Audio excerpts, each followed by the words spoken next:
તો ઉનાળામાં લાંબા સમય સુધી એસીમાં રહો અને પછી બહાર જો નીકળી જાઓ તો તમને સમસ્યાઓ થઈ શકે.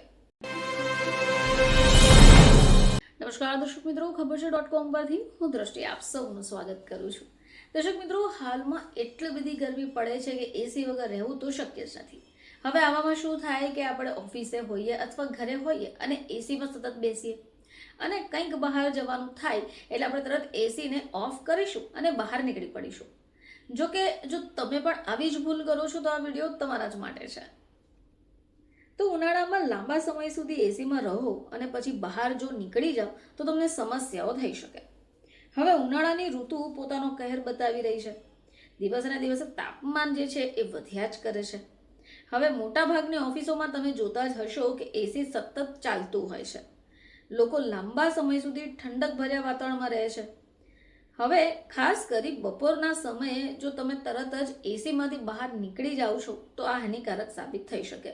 હવે એસીનું વાતાવરણ સામાન્ય રીતે તાપમાન જે હોય એ 20 થી 24 ડિગ્રી વચ્ચે છે અને તમે બહાર નીકળો એટલે આજે તાપમાન ઉનાળાનું છે એ 40 થી 45 ડિગ્રી થઈ જાય છે.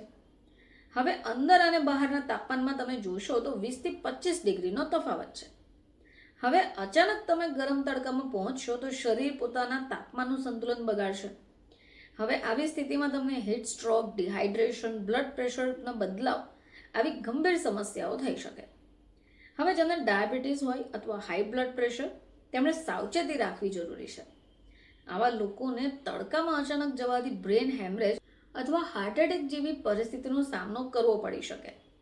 લાંબા સમય સુધી તમે એસીમાં બેસી રહો અને તડકામાં બહાર અચાનક નીકળશો તો તમને ચક્કર આવવા, ગભરાટ થવું, વોમિટિંગ થવું, ધબકારા વધી જાય એવા લક્ષણો જો જણાય તો તમારે તબીબનો સંપર્ક કરવો જોઈએ.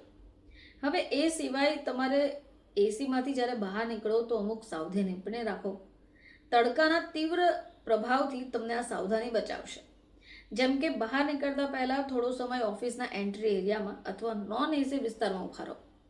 શરીરને તડકાનો સામનો કરવા માટે તૈયાર કરો. હવે બીજી મહત્વની બાબત છે કે ખાલી પેટે બહાર ક્યારેય ન નીકળવું જોઈએ. હળવો નાસ્તો લઈને જ બહાર નીકળો જેથી તમને લાભ મળી રહે. તડકામાં જતા પહેલા શરીરને સારી રીતે ઢાંકી લો.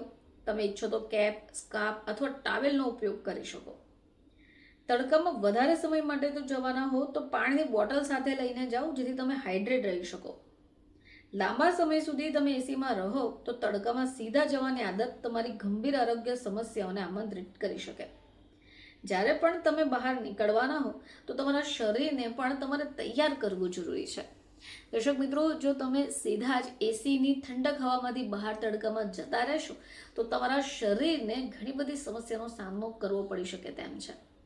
ફરીથી તમારી સમક્ષ હાજર થઈશું. ત્યાં સુધી જોતા રહેજો ખબર છે .com.